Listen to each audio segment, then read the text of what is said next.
Dice, confesaos vuestras ofensas unos a otros y orad unos por otros para que seáis sanados. La oración eficaz del justo puede mucho. Una vez más lo voy a leer. Dice, confesaos vuestras ofensas unos a otros y orad unos por otros para que seáis sanados. La oración eficaz del justo, ¿qué dice? Puede mucho. Vamos a orar. Dios amado, te damos las gracias por darnos la oportunidad esta segunda noche de estar juntos nuevamente para poder buscar tu rostro, para poder, Señor, fortalecernos en la fe, también en la comunión y poder, Señor, a través de tu dirección, hacer tu voluntad. Ruego que bendigas tu palabra, ahora el entendimiento de cada persona y a su vez que tu Espíritu Santo aplique tu palabra, Señor, a su vida. En el nombre de Jesús te lo ruego. Amén. Estamos nosotros durante toda esta semana, le recuerdo para aquellos hermanos que quizás se les ha olvidado, estamos nosotros en una campaña de avivamiento desde ayer, hoy, mañana, jueves y viernes, después viene el sábado y terminamos el domingo. El domingo, si el Señor lo permite, en la mañana vamos a tener Santa Cena, así que queremos culminar con eso en la mañana y después en la tarde tener otra reunión de alabanza y gloria al Señor. Le dejo cordialmente invitado para que venga, su iglesia va a estar abierta para que la membresía pueda congregarse. Y antes de continuar, quiero realmente hacer, o el Señor nos lleva a hacer un énfasis con respecto al tema de la oración. Si nos ponemos a pensar, usted va a decir, no, yo sé la oración, todas las cosas. Sin embargo, cuando nosotros nos evaluamos de la perspectiva de Dios, siempre van a haber cosas. A veces nosotros no lo consideramos, pero a medida que escuchamos el mensaje, Dios va hablando a nuestra vida. Aquí tenemos nosotros un pasaje, dice, confesad vuestras ofensas unos a otros y orad unos por otros para que seáis sanados. Dice, la oración eficaz del justo, ¿qué dice? Puede mucho. Nosotros tuvimos, como iglesia, una reunión de pastores, y en aquella reunión hubo un momento de reconciliación, porque eso corresponde. Generalmente uno consciente e inconscientemente a veces nos estamos ofendiendo a través de palabras, actitudes, acciones que vamos a tener y que a veces uno piensa que también las cosas, es como en el matrimonio. De repente el esposo habló y de cierta forma y dijo y piensa que estuvo bien, pero lo que pasa es que la esposa quedó haciendo puchero. ¿Por qué? Porque se sintió por la forma, por la actitud que lo dijo, y él no considera realmente poder pedir perdón porque piensa que lo hizo bien. Pero el que lo recibe realmente está recepcionando y entendiendo la intención por la cual tiene. Uno puede estar hablando muy bien las cosas, pero quizás va con una carga de vehemencia y eso afecta a otro. Y es muy probable que nuestra relación también pueda estar pasando. Aquí tenemos nosotros un pasaje que tiene que ver en el fondo con el cristiano sincero, que realmente desea que Dios extienda su mano, restaure su vida, y para ello entonces debe confesar sus pecados a otros. Por eso que el tema de hoy día se llama la oración mutua de comunión. ¿Por qué nos estamos reuniendo? Es para que como iglesia podamos estar juntos y orar para llevar a cabo lo que es la voluntad de Dios. Y la oración, para que sea realmente eficaz, y cumpla su objetivo, entre nosotros, tenemos que estar sin pecado. No debe haber nada, por muy pequeño que nosotros pensemos, debe haber entre nosotros, porque eso es pecado. Para Dios todo es pecado, que no está de acuerdo a lo que es su santidad. Por lo tanto, en ese sentido, tiene que ver entonces con lo que es la confesión. Y si esto va a funcionar, yo espero que usted esté bien con el Señor y usted debe esperar que yo esté bien con el Señor. Porque de lo contrario, si usted no está bien con el Señor y anda con tema con otros en la iglesia por puras cosas personales, porque mientras no sea bíblico, son puras cosas personales. Y de hecho muchas personas tienen problemas en la iglesia, muchos tienen problemas conmigo, pero no tienen problema por el tema de la Biblia, tienen problemas porque no les pareció, porque quizás el mensaje fue así, quizás justo le llegó el mensaje en cosas que no quieren ceder y encuentra que eso es muy duro, entonces se taiman, le dan los 5 minutos, y hacen puchero y empiezan entonces de pronto a caer en el error de empezar a decir cosas, hablar en contra de su pastor en este caso. pero también puede pasar entre ustedes mismos. Entonces, en ese sentido, si esto va a funcionar, primero tenemos que estar juntos. ¿No es así? Amén. O sea, todos los días que la iglesia está abierta es para la membresía. Ayer tuvimos la iglesia. No todos estuvieron aquí. Entonces la idea es que realmente nosotros aprovechemos esa oportunidad. Así que aquí habla de un cristiano sincero que realmente desea que Dios extienda su mano, restaure su vida, y para eso necesitamos entonces la bendición de Dios. En otras palabras, este punto tiene que ver con la iglesia, tiene que ver con nosotros como congregación, como el cuerpo de Cristo, compuesto de hombres y mujeres que nos hemos convertido, hemos sido lavados a través de la sangre de Jesús, y ayer en la noche se nos habló respecto del tema de esta salvación tan grande, eterna, es inmutable, y realmente es una vez salvo, siempre salvo. Entonces eso ha sido un regalo de parte de Dios hacia nosotros. Así que aquellos que nosotros somos la iglesia, somos entonces los hijos de Dios. Ahora, un elemento general y fundamental en la comunión unos con otros es la humildad y la honestidad mutua.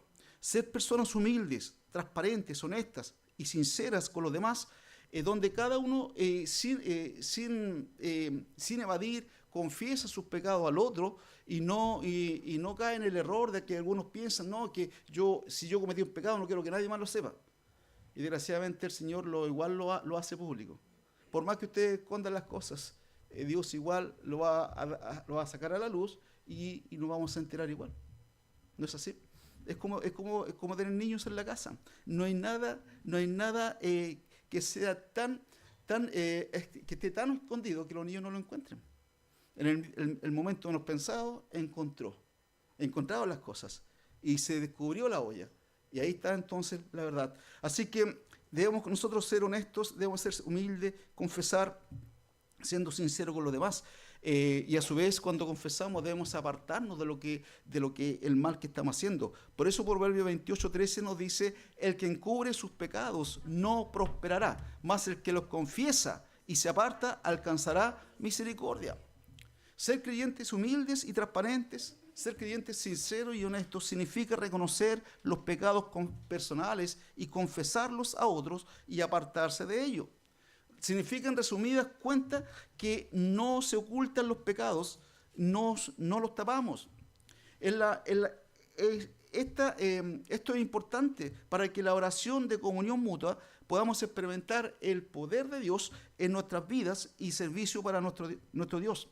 Sin embargo, Satanás, que es nuestro enemigo, está muy consciente que a él le es difícil influenciar una iglesia, destruir una comunidad, si la iglesia está realmente unida y afiatada con Dios, porque Jesús dijo que nada va a poder contra la iglesia. Pero él es muy astuto para lograr crear división en la iglesia, y empieza entonces a sembrar cizaña, y generalmente empiezan las personas a fijarse en cosas. ¿Y sabe cuando el cristiano se empieza a fijar en cosas? Cuando no tiene nada que hacer en la iglesia. No es que no tenga nada que hacer, simplemente él o ella no quiere involucrarse en cosas. Entonces llega aquí, se sienta y no hace nada en la iglesia, no evangeliza, no testifica, no hace esto, no hace lo otro. Llega y se sienta, entonces tiene tiempo para fijarse en detalles. Y esos detalles los va compartiendo. Pero en cambio, el que está trabajando, el que continuamente está involucrado en las actividades, la responsabilidad que Dios le ha dado, no tiene tiempo de preocuparse de los detalles. Incluso le falta tiempo, porque de pronto la obra lo va consumiendo. Me ha tocado conversar con hermanas y hermanos que me dicen: no tengo tiempo, ando corriendo allá, ando corriendo para acá, porque así es la obra de Dios. Entonces, está involucrado en servir, está involucrado en dar fruto, que no tiene tiempo para fijarse en detalles que lo único que generan es discordia y rivalidades en la iglesia. Así que en ese sentido, es muy importante entender esto. Ahora, aquí el apóstol Pablo también le exhorta, cuando le da unos mandatos a Timoteo, y le exhorta con respecto a lo que es la oración. Y fíjese que tiene algo muy parecido a lo que está planteando Santiago. Dice ahí, 1 Timoteo capítulo 2, versículo 8, que nos dice, 1 Timoteo 2, 8, que dice, quiero pues, ¿están ahí? Dice, leamos, quiero pues que los hombres oren en todo lugar, levantando manos santas, sin ira ni contiendas. Ahora, es interesante, yo pasaba por este texto hace varios días, y a raíz de que de un tema de oración que me tocó por ahí discutir, y aquí está diciendo, quiero pues que los hombres oren, que dice, levantando, que dice, sin ira ni contienda. O sea, la oración de los varones tiene que ser con manos santas, sin ira ni contienda. O sea, está diciendo que los hombres, los varones, que son los que van a guiar en la oración pública, y en la iglesia así va a ser. La iglesia del Señor Jesucristo son los varones que tienen que ponerse los pantalones y como varones de Dios, llegar preparado espiritual, emocional y mentalmente, porque Dios los va a utilizar. Y los varones de Dios no son hombres pusilánimes. O sea, ¿qué significa? No son hombres cobardes, son hombres que tienen que tomar la decisión, así como toman decisiones en la vida diaria. Ahora, estos hombres, que son los que tienen que guiar la oración en público, deben hacerlo levantando, ¿qué dice? Manos, ¿qué? Manos, ¿qué? Santas. Esta postura corriente para la oración representa la pureza de la vida, que es necesaria para una adecuada comunión en la oración. O sea, esos hombres llegan con un corazón limpio. Esos hombres tienen que esforzarse por caminar con Dios. Esos hombres tienen que haberse preparado hoy día, antes de salir por ahí, haberse orado, haberse encomendado al Señor para que lleguen bien espiritualmente, lleguen bien mentalmente, lleguen bien emocionalmente y se puedan relacionar bien los unos con los otros. Porque no son cualquier hombres, son hombres de Dios. ¿Me escuchó? Y levantando manos santas. Después dice, estas manos se levantan sin ira ni contiendas. Cuando hay actitudes de ira y contienda, la oración de poder es imposible. Ahí está un hombre levantando sus manos hacia el cielo, pero no son santas, y hay ira y hay contención en su corazón por diferentes tipos de problemas. Por lo tanto, esa oración es imposible. Es imposible que llegue a Dios porque ese hombre está aquí. ¿En qué está? Con pecado. Entonces, la oración de poder tiene que ser que de hombres con manos santas, con vida limpia, sin ira y sin contienda. Significa que nosotros no debemos andar peleando entre nosotros mismos. Y sobre todo los que somos casados, tenemos que estar muy bien con la esposa. Porque desgraciadamente, si hay tema con su esposa, ya sea por él o por ella, está inhabilitado entonces para poder llegar al Señor.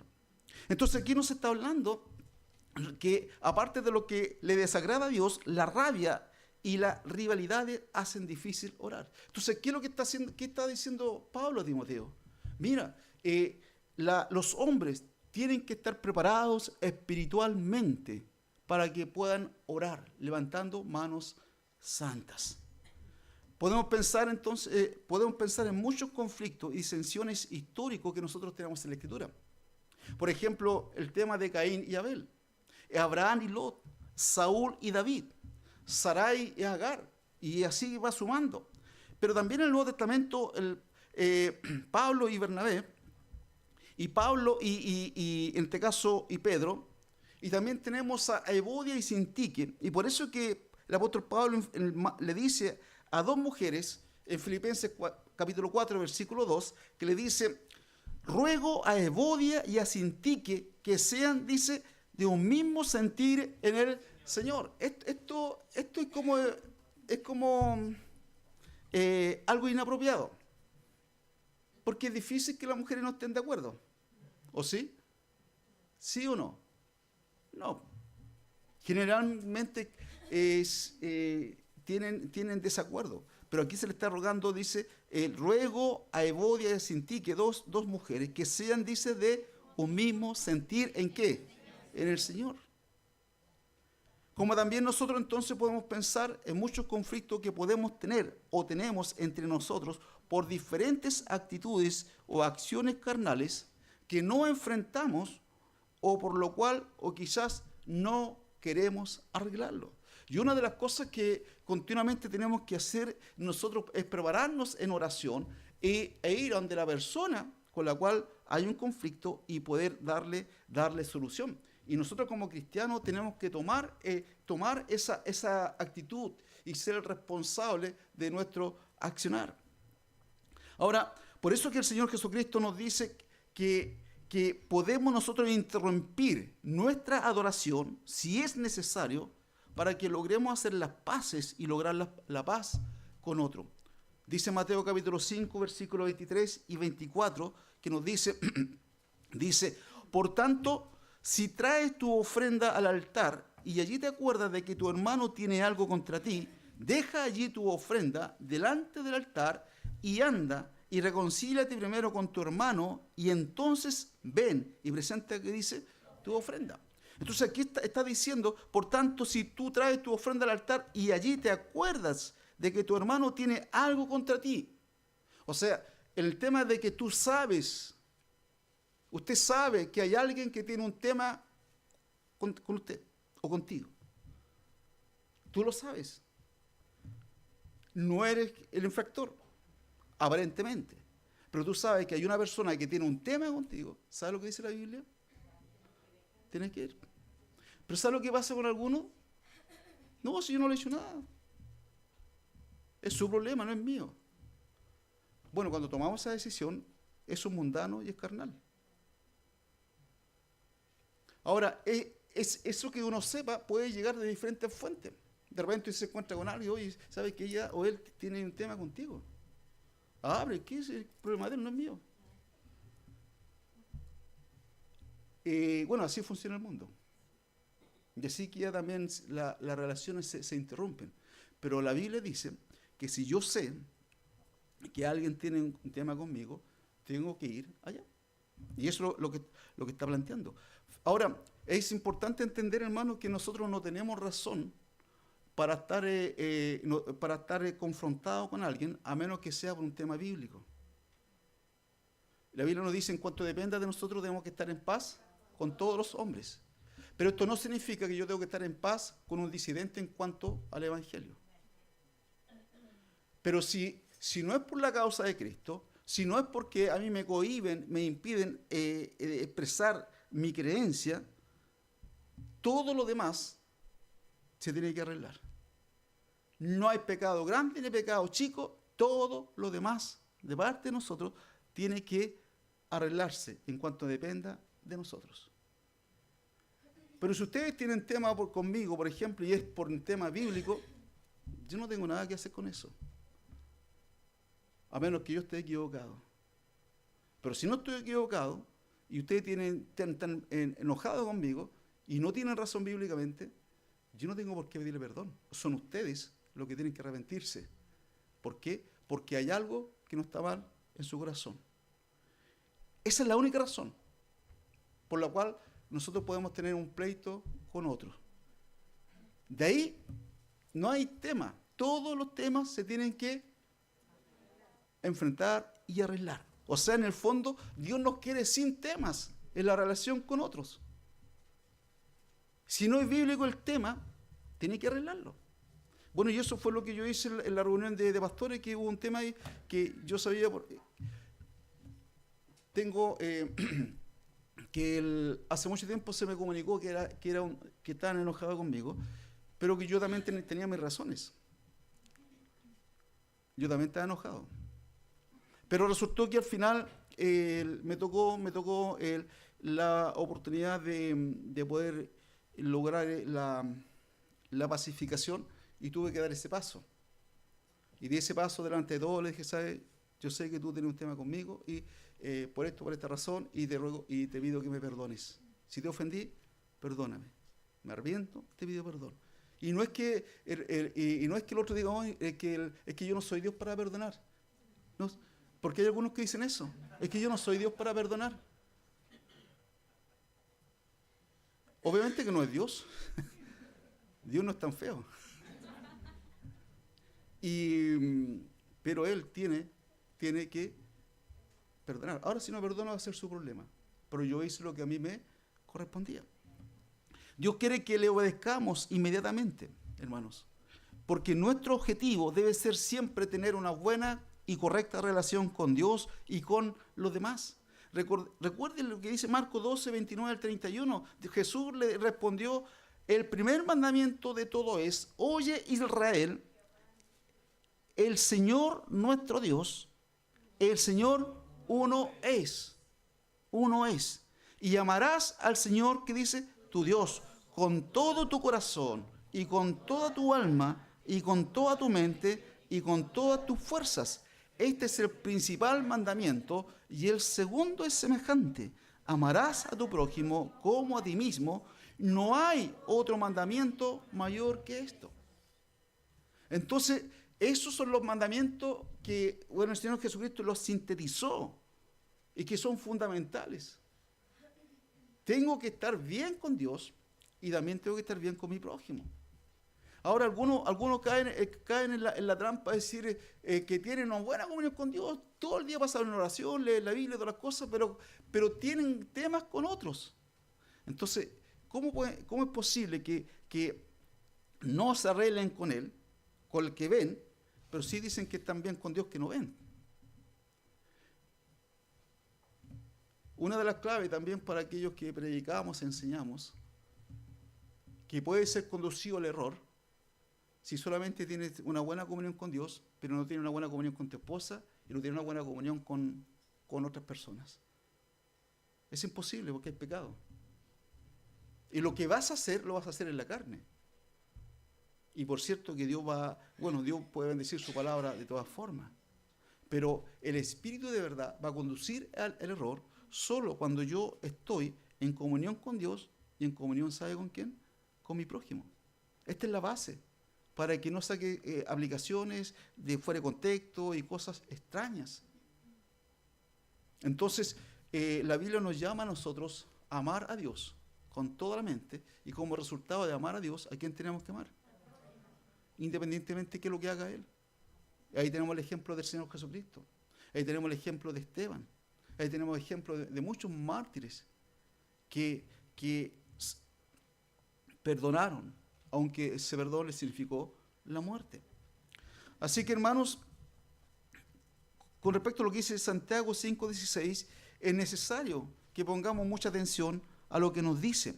Confesaos vuestras ofensas unos a otros y orad unos por otros para que seáis sanados. La oración eficaz del justo, que dice, puede mucho. Nos gustaría tener una oración, nos gustaría tener una oración poderosa. Exacto. Porque es el canal por el cual nosotros nos comunicamos con Dios. Entonces, para eso, en primer lugar, nos dice que confesaos vuestras ofensas unos a otros. Es una confesión mutua entre los hermanos y esto es necesario. Si hemos pecado en contra de alguna persona, debemos pedirle que nos perdone. Ahora, si somos cristianos y somos sinceros y realmente deseamos que Dios extienda su mano y que realmente restaure nuestra vida, debemos entonces confesar nuestros pecados que son evidentes en la relación unos con otros. En otras palabras, este punto tiene relación con lo que es la iglesia, la congregación, el cuerpo de Cristo. Si nuestro pecado ha afectado a la iglesia, debemos confesarlo públicamente. Cuando un cristiano está en pecado y no quiere que nadie lo sepa, ese cristiano, hermano, se va a aislar y va a tratar de mantener las cosas en privado y en secreto y se va a convertir en un cristiano hipócrita, cínico, y va a ser muy prejuzgador de otros. Y siempre va a andar ahí apuntando los pecados al otro porque él está mal. Generalmente el cristiano cuando pasa eso anda a la defensiva. Antes que usted le diga algo ya se levanta los anticuerpos y se enoja y discute con todo porque anda en pecado. Pero Dios quiere que nosotros seamos transparentes. Dios quiere que nosotros seamos honestos, que cuando Él o los pecados son evidentes. Ahora, ¿qué significa que sean evidentes? Que es obvio que hubo un altercado entre yo y Diego. Él lo sabe y yo lo sé. Ahora, quizás fue él el culpable. Pero alguien tiene que tomar la acción, y esto es importante. Alguien tiene que tomar la acción, alguien tiene que ser espiritual y tomar la acción. En el matrimonio pasa exactamente lo mismo. A veces el que la embarró es la esposa. Y el esposo está enojado con justa razón, porque la esposa la embarró. Pero ahí alguien tiene que tomar la batuta. Y el esposo no dejarse de ser tan opresivo y que espera que su esposa lo haga. No, tiene que tomar un momento dado, tiene que razonar y decir, ya paremos esto. Si realmente es fuerte, ya paremos esto. Y nosotros tenemos que llegar al punto de decir, no, ya, basta. No sigamos en esto. Si yo te he ofendido, perdóname de las cosas. ¿Y sabes lo que va a pasar? Que el otro en forma natural va a decir, ¿sabes? No, si yo lo embarré. Pero alguien tiene que bajarse. ¿No es así? Alguien tiene que ser humilde en ese momento. Y vaya que en la relación conyugal o familiar las cosas se arreglan más fácil cuando uno de ellos oró y tomó la decisión humildemente y dijo, ya, perdone. Y no dice, oye, perdone, pero que tú le embarraste. No. Cuando uno va a pedir perdón al otro, no va a dar excusa y que no, simplemente, ¿sabes? Le embarré, perdóname. Y a lo mejor uno no fue no lo fue. Ya, pero perdóname. Si eso te ofendió, perdóname. Dios solo va a hacer la obra y la otra persona va a reconsiderar. Y si no reconsidera, tiene que hacer lo que es bíblico. Así que cuando los pecados son evidentes, cuando no son evidentes y son algo que yo estoy consciente pero que los demás no saben, entonces tengo que confesárselo a Dios. Porque Él es el que me tiene que perdonar. Para yo cambiar mi actitud con Él. Ellos no se dieron cuenta, pero yo internamente no debería haber hecho eso. No sé si le ha pasado de eso. Es que yo soy pecador. Entonces en ese sentido estar dispuesto. Confesar significa confesar. Dejar escapar. Ser honesto, compartir tu lucha con la gente que te ama, para que sepas que estás en una batalla difícil y no te debilites y seas derrotado espiritualmente. Para ello debes buscar el perdón entre sí los unos a los otros.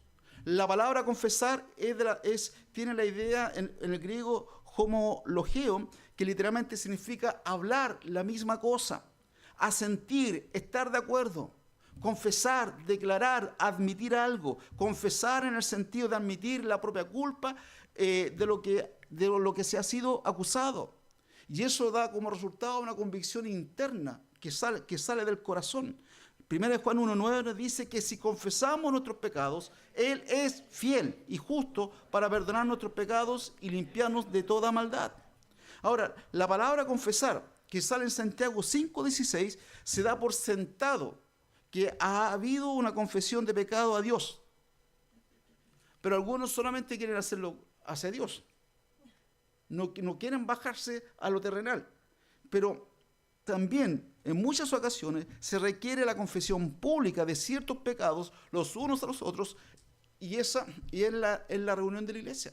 Es por eso que cuando aquí en la iglesia hay alguien que realmente ha cometido un pecado que realmente es gravoso, para la iglesia, para el testimonio de la iglesia, se tiene que hacer cargo y soportar la disciplina. Si no soporta la disciplina, no está arrepentido. Y la disciplina no es golpearlo hasta que... No, la disciplina es restauración. Amén. Y cuando la persona entendió que la embarró y ya, perdóneme, no hay nada más que hacer que restaurarlo. O sea, aquí no somos jueces tampoco. Porque todos nosotros pecamos, ¿no? Y el que está aquí, desgraciadamente y carnalmente, cometió un pecado que es ahora evidente para todos. Entonces, por eso tenemos que ponernos, no convertirnos en jueces, simplemente restaurar lo que se ha echado a perder, extirpar ese mal comportamiento que ha habido. Y ninguno de nosotros tiene autoridad bíblica para después enroncharle. Tú, porque el día que lo haces, estás cometiendo un gravísimo pecado porque te estás colocando en el lugar de Dios. Y no quieras, ojalá nunca luchar contra Dios o quitarle el lugar a Dios. Un tipo en el Nuevo Testamento le quiso quitar el lugar a Dios y fue acusanado delante de todo el público. ¿Por qué? Porque solamente uno recibe la honra y la gloria. Uno es el juez y los demás todos somos siervos, somos esclavos. Así que en este sentido, confesad vuestras faltas, vuestras caídas y ofensas en relación unos a otros. Confesar el pecado mismo. Cuando pecamos debemos confesar el pecado mismo, es decir, admitir que cometimos cierto pecado específico. Es necesario tener esa convicción interna de haber pecado y luego confesar ese pecado libre y abiertamente en la iglesia o el uno al otro. Ahora, ¿qué confesamos? Bueno, primera vez Juan 1:9 nos dice que confesamos nuestros pecados. Nuestros pecados. Santiago 5:16 nos dice nuestras ofensas. Entonces se refiere a un paso falso, un yerro, una caída al lado. Éticamente apunta a una infracción, a una desviación de la rectitud y la verdad. También se traduce como pecado, transgresión, delito y ofensa. Esta palabra no se limita solamente a los pecados físicos y visibles como el adulterio, la borrachera, el robo, etc., sino que también incluye los pecados del corazón. ¿Y cuáles son los pecados del corazón? La envidia, la malicia, la avaricia, la mentira, la amargura, el resentimiento, la codicia, etc. Todos aquellos pecados. Algunos hermanos deben confesar el pecado de tener una mala actitud, un carácter difícil y una disposición negativas, cualidades que continuamente van a promover las contiendas y las divisiones en la iglesia. Algunas personas pareciera que ellos no quieren asumir que son mal genios, que son iracundos, que son mesita corta y que son intolerantes a cualquier cosa y se enojan con los demás. Y se enojan y generan entonces conflicto con los demás. Tú tienes que hacerte cargo de tu actitud. Ni tú ni yo tenemos la libertad de vivir como nosotros queramos aquí en la iglesia. Tenemos que vivir para el bienestar del otro y tener la actitud correcta. Si tú eres mal genio, tienes que hacerte cargo porque la obra de Dios no está en la ira del hombre. Tienes que hacerte cargo y dejar de ser enojón, dejar de ser que te enojáis por todo, enojón, enojona, mal genio, cortar con eso. Y no sentirte orgulloso por eso. No, si no le pueden hablar nada porque se vuelve, pero se trastorna. No hay que trastornarse, hay que ser cuerdo. ¿No es así? Ahora, el Señor Jesucristo, nuestro Señor, ha hecho posible que vayamos directamente a Dios en busca de perdón. ¿No es así? Pero también el confesar nuestros pecados unos a otros es necesario e importante en nuestra vida y en nuestra iglesia, porque de esa forma vamos a experimentar la sanidad de nuestra alma y el crecimiento en nuestras relaciones personales. Mateo 5, 43 y 44 dice: Bernardo Junior, esto es para mí, ¿sí? ¿Lo tomaste tú? No quiero saber los secretos, tiene que saberlo solamente la Karen. Mateo 5, 43 y 44 dice, le invito a que lo leamos, dice: oíste que fue dicho, amarás a tu prójimo y aborrecerás a tu enemigo. Pero yo os digo, amad a vuestros enemigos, bendecid a los que os maldicen, haced bien a los que os aborrecen. Ahí está. Entonces tenemos que amar a nuestro prójimo y aborrecer, ¿qué dice? A nuestro enemigo. Lo que era normal en la cultura aquel entonces sigue siendo normal hoy en día. ¿No es así? Es como aquellas mamás que cuidan a sus hijos y todos los demás son diabólicos. Son malos y son ladrones. Y, no te juntes, y la mamá empieza ahí. Y el cabro chico igual se le va a juntar con los malos. Y esa persona tiene de en medio a los otros. Piensa que los otros son malos, su hijo no. Oíste que fue dicho: amarás a tu prójimo y aborrecerás, que dice, a tu enemigo. Pero Jesús dice: pero yo os digo, amad a quienes. Bendecid a los que os maldicen, haced bien a los que os aborrece y orad. O sea, aquí no podemos, si usted logra entender este versículo algún día, significa que tiene que arreglar las cuentas con su enemigo y con su amigo. No puede tener problema con nadie a menos que sea por la causa de Cristo. Ni con el vecino, que puede ser odioso, ni con nadie. Porque si son nuestros enemigos, ¿qué dice la Biblia en relación a nuestros enemigos? Tiene que perdonarlo. Y si son nuestros amigos, con mayor razón. Entonces no hay por dónde. Esto tiene que ver con una buena relación con nuestro prójimo.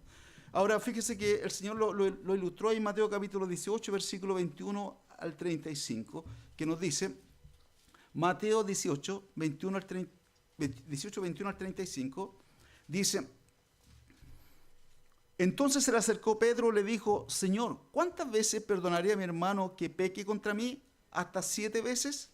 Jesús le dijo: no te digo hasta 7, sino hasta 70 veces 7. Ahora, la cultura en aquel entonces proponía que se debía perdonar a la persona 3 veces. Pero Pedro, como es caritativo, entonces quería añadirle un impuesto, un IVA, un interés. Y le dice: Señor, ¿solamente 7? Pensando que el Señor va a decir: sí, Pedro, estás bien, eres tan misericordioso, basta con las 7. Pero el Señor conoce su corazón. Y después le dice: no te digo hasta 7, sino aún hasta 70 veces, que dice 7. Y le cuento una historia. Por lo cual el reino de los cielos es semejante a un rey que quiso hacer cuenta con sus siervos, y comenzando a hacer cuenta, le fue presentado uno que le debía 10.000 talentos. Ahora, estos 10.000 talentos es mucha plata. Si, por ejemplo, si eran los talentos en oro, más o menos era 4 millones de dólares. Ahora, para aquellos, $1.000.000 son alrededor, ¿a cómo está el dólar? Puede estar a 650.000 pesos. Ya, supongamos que está a 600.000 pesos. $1.000.000 son 600 millones. APP. Por 4 serían. Y nosotros, si usted saca la cuenta, el sueldo que gana, y hace una aproximación hasta qué día va a trabajar, y usted no alcanza, a menos que esté ganando, esté jugando al deporte, sea un Arturo Vidal, pero si es de los normales, malo para la pelota, va en el total, serán unos 100 millones, con mucho esfuerzo. O sea, no alcanzaría a ganar $1.000.000 en toda su vida. Aquí está debiendo él. Ahora, no estoy insultando, ¿eh? Si no estoy bajando tampoco, si se saca un promedio. Quizá el hermano Cristian podría ganar 4 veces eso, que es distinto, pero él es especial.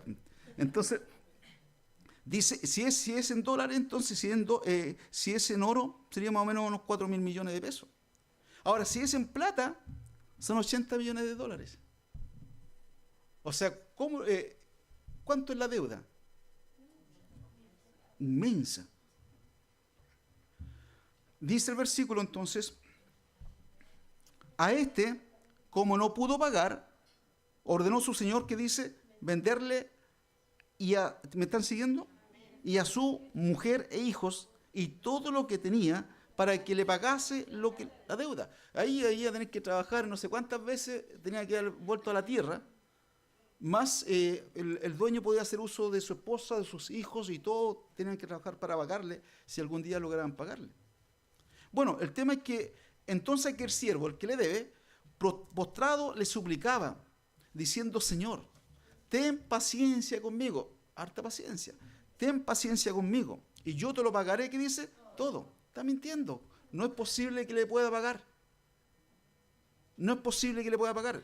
El Señor, pero de todas formas, el Señor responde, el Señor de aquel siervo, movido a qué, le soltó y le perdonó. ¿Quién no le gustaría tener a este amo? ¿Cuántos no están en deuda y hoy día quizás le van a decir, ¿sabes? Y él le decía, le perdono todo lo que vale la carrera, ya, le perdono, listo. Ahora, le perdonó la deuda, dice el versículo 28, pero saliendo aquel siervo, halló a uno de sus consiervos, que le debía, fíjense, 100 denarios, y eso representa aproximadamente $300 APP. O sea, algo insignificante. Y haciendo de él, le ahogaba diciendo, págame lo que me debes. Entonces su consiervo, postrándose a sus pies, le rogaba diciendo lo mismo que había hecho él, diciendo, ten paciencia conmigo y yo te lo pagaré todo. Mas él no quiso, sino que fue y le echó en la cárcel hasta que pagase la deuda. Viendo sus consiervos lo que pasaba, se entristecieron mucho y fueron y refirieron a su señor todo lo que había pasado. Entonces, llamándole su señor, le dijo, siervo malvado, toda aquella deuda te perdoné, porque me rogaste. ¿No debías tú también tener misericordia de tu consiervo como yo tuve misericordia, que dice, de ti? Nosotros nunca, hermanos, debemos olvidarnos de dónde salimos, de dónde nos sacaron, y la misericordia que Dios ha tenido conmigo, con la familia. Porque fue solamente un acto de misericordia de parte del Dios Todopoderoso. Entonces su señor, enojado, le entregó a los verdugos hasta que pagase todo lo que debía. Así también mi Padre Celestial hará con vosotros si no perdonáis, que dice, de todo corazón, cada uno a su hermano sus ofensas. El perdón verdadero viene del corazón. Y Dios sabe cuándo nuestro corazón es verdadero y honesto. Así como tienen misericordia con nosotros, nosotros también tenemos que extender la misericordia a otros. Así que en Mateo capítulo 18, 15 al 17 nos dice, por tanto, si tu hermano peca contra ti, ve y repréndele estando tú y él solos. Si te oyere, ha ganado a tu hermano. Mas si no te oyere, toma aún contigo a uno o a dos, para que en boca de 2 o 3 testigos conste toda palabra. Si no los oyera la iglesia, dilo a ellos, dilo a la iglesia, y si no oyera a la iglesia, tenle por gentil, que dice, y publicano. Debemos entonces buscar a otro cristiano y confesar nuestros pecados que son evidentes. No dejemos pasar eso en nuestra vida. Entonces, ahora que estamos al día, entendiendo la importancia de la confesión y que hemos saldado nuestra cuenta, entonces recién ahora, ¿sabe lo que podemos hacer? ¿Sabe lo que podemos hacer? Orar juntos. O sea, para que oremos juntos, usted tiene que estar limpiecito, sin pecado de por medio, para que su oración no sea un impedimento para que se cumpla lo que pide. Así que ahora que ya hemos confesado los unos de los otros, no hay nada entre nosotros, yo confesé, se me perdonó, el otro confesó, se le perdonó, no hay nada, entonces ahora podemos orar juntos. Y eso nos lleva entonces al segundo lugar, la segunda parte de Santiago 5:16, que dice, orad unos por otros. ¿Para qué? Dice, seáis sanados. Entonces la Biblia dice que una verdadera intercesión mutua entre los hermanos solo es cuando confiesan sus pecados unos a otros y luego oran uno por otro, y el Señor va a derramar entonces sanidad en sus vidas. Luego que confiesen sus pecados, se pueden juntar y pueden orar por sus luchas, orar por sus batallas, compartir sus aflicciones, compartir sus dolores, compartir la vida los unos a los otros. Esta sanidad viene de Dios, que es la salvación y la restauración espiritual, y Dios hace todo nuevo cuando nosotros hacemos lo que nos corresponde. Si tú estás sufriendo por la causa de Cristo, estás siendo acosado, estás siendo perseguido a través de la persecución y te sientes débil y sin fuerza ni esperanza, esto se agrava incluso por causa de tus propios pecados, por lo cual tu vida de oración es nula, no tiene poder, es seca, es aburrida. Entonces, solamente va a poder ser consolado y restaurado espiritualmente por el poder de Dios a través de las oraciones de tus hermanos los unos por los otros. Usted es el resultado de la comunión con sus hermanos. Otros son muy importantes. Estaremos mejor preparados para poder obtener lo que le pidamos al Señor de acuerdo a lo que es su voluntad. Cuando nuestras oraciones están llenas del poder del Espíritu Santo, hace que sucedan cosas extraordinarias. Leamos, por ejemplo, lo que dice Jeremías capítulo 29, que nos dice, Jeremías 29, versículo 11 al 14. Dice, leamos, dice, porque yo sé los pensamientos que tengo acerca de vosotros, dice Jehová. ¿Pensamiento de qué? De paz, y no de, para daros el fin que esperáis. Entonces me invocaréis y oraréis a mí, y yo os oiré. Y me buscaréis y me hallaréis, porque me buscaréis de todo vuestro corazón, y seré hallado por vosotros, dice Jehová, y haré volver vuestra cautividad, y os reuniré de todas las naciones y de todos los lugares a donde os arrojé, dice Jehová, y os haré volver. Fíjese que tremenda bendición para el pueblo de Israel, pero también es una bendición para nosotros, porque Dios va a escuchar, Dios va a responder, y si andamos perdidos, Dios nos va a traer a la luz. Si andamos por el camino desierto, Dios nos va a traer a la comunión con Él. Siempre hay poder cuando 2 o 3 oran juntos, cuando no hay pecado de por medio. Y en tercer lugar, dice el texto, hay un gran resultado por el cumplimiento del mandato de Dios. Dice la última parte del versículo, la oración eficaz del justo, que dice, puede mucho. Ahora, la palabra eficaz tiene la idea de energía, poder. El poder está en la oración. Ahora, la frase puede lograr mucho, literalmente significa que es muy poderosa, es muy fuerte y puede lograr mucho conforme a lo que es la voluntad de Dios. Aquí tenemos el ministerio de la oración para el bienestar de otro. Es una tremenda responsabilidad al venir juntos. Tus hermanos, tú y yo, estamos bien, estamos en comunión con Dios. Si hay algún hermano o alguna hermana que viene a nosotros para que oremos y le ayudamos espiritualmente, y cuando oremos, Dios va a bendecir a esa persona. ¿No es cierto? Para terminar, Santiago quiere clavar muy bien en nuestra mente la realidad del poder de la oración de un líder espiritual en la iglesia. Al darnos la ilustración, fíjese, vayan ahí al libro de Santiago, con esto vamos a terminar, y dice el versículo 5, capítulo 5, versículos 17 y 18, nos da una ilustración de lo que es la oración del justo, que puede mucho. Y le invito a que lo leamos.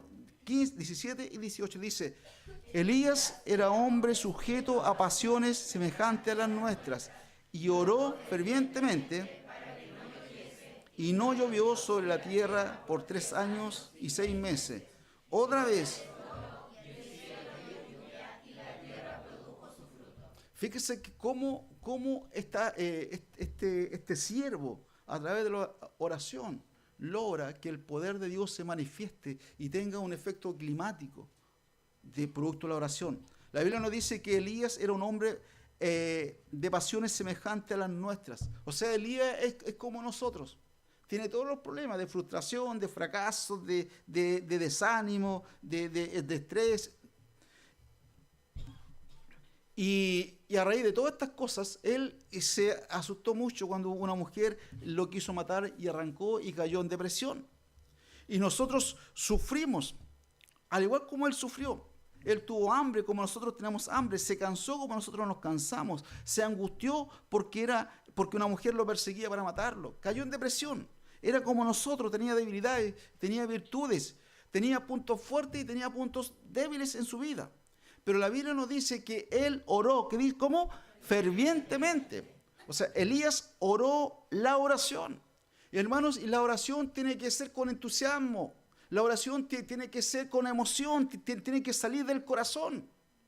Y tienen que orar completamente convencidos que realmente Dios va a responder. Por eso que la Biblia nos dice que la oración tiene que ser un ruego. Y es un ruego que sale del corazón y que realmente está clamando uno como que se le está yendo la vida. Orar fervientemente. Elías oró en la oración. Algunos de nosotros creemos que oramos, pero en realidad no oramos. Para algunos hablar es como si Dios fuera nuestro garzón. Y le pedimos esto, le pedimos a otro a la carta y después le decimos que nos traiga esto y aquello. Pero la Biblia dice que él oró con fervor. Con fervor. Santiago nos dice que oró para que no lloviera. ¿Y qué pasó? No llovió por 3 años y 6 meses. Elías era un hombre como nosotros. Elías era un varón justo delante de Dios. Eso es importante porque andaba apartado del mal, concentrado en Dios. Sus oraciones eran tan poderosas que se hizo lo que él pidió. Es una ilustración perfecta de cómo Dios envió la lluvia y en respuesta a las oraciones de gran alcance de un hombre justo. Por la respuesta a las oraciones poderosas de hombres espirituales, hoy en día Dios puede enviar alegría, restauración, bendición espiritual a los débiles, a los creyentes para que se sienten cansados, secos, agotados por la lucha, la frustración o el fracaso que necesitan refrescarse por el toque que proviene de Dios del cielo. Ese es el poder de la oración que trae consuelo. Ese es el poder de la oración que trae restauración del alma. Ese es el poder de la oración que trae compañerismo con otros cristianos. Es el poder de las oraciones respondidas. ¿Por qué viene usted hoy día? ¿Por qué está participando en la campaña? Porque el pastor le llamó, le obligó, pero ¿por qué viene? ¿Viene porque realmente el Señor quiere que usted hable en su vida y aprenda a hacer las cosas bien? ¿Viene para experimentar el poder de Dios o viene para participar realmente con intención, con todo su corazón, en clamar a otro? ¿O simplemente viene porque le dijeron que viniera? La oración del justo es la oración efectiva que se caracteriza, hermanos, por ser serio, tener fervor, energía, un poder que realmente a Dios le llama mucho la atención.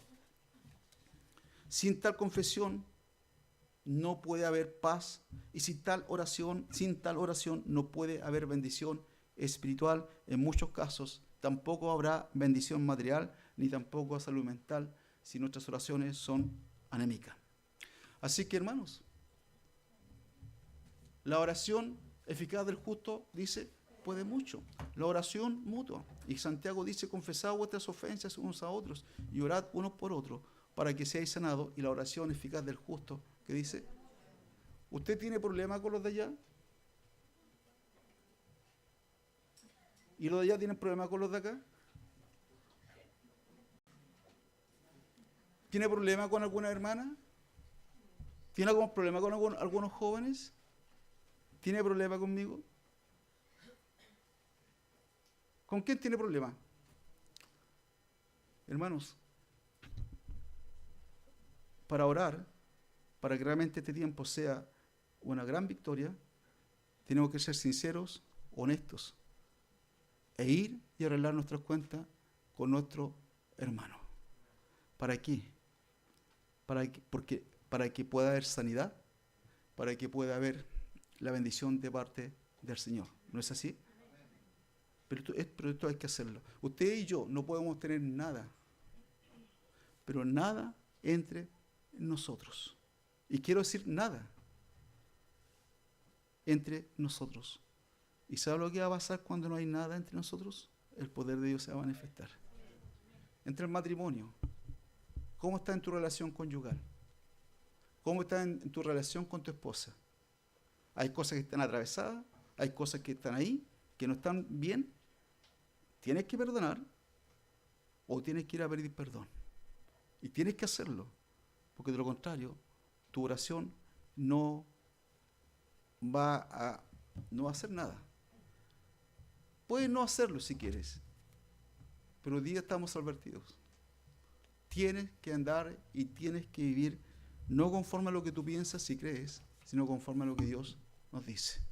Y nos dice, confesaos vuestras ofensas, ¿qué dice? Unos a otros. y orad unos por otros. Pero primero confiesa, después ora, para que seas sanado. La oración eficaz del justo, que dice, puede mucho. Oremos. Padre Santo, en el nombre de Jesús, en esta noche quiero, Señor, rogar que nos dirija, Señor. Señor, si aquí hay personas que realmente están entrampadas, hay temas, te ruego, Señor, que tu Espíritu Santo les señale las áreas en la vida que no están bien. Te ruego que tu Espíritu, Señor, obre, selle esta verdad de la palabra de Dios en su corazón, para que sea capaz de usarla para decir siempre la verdad, porque tu palabra es creíble. Te ruego, Dios, que nos des ese minuto para evaluar y poder dar esos pasos, Señor, de madurez en nuestra vida. En el nombre de Jesús.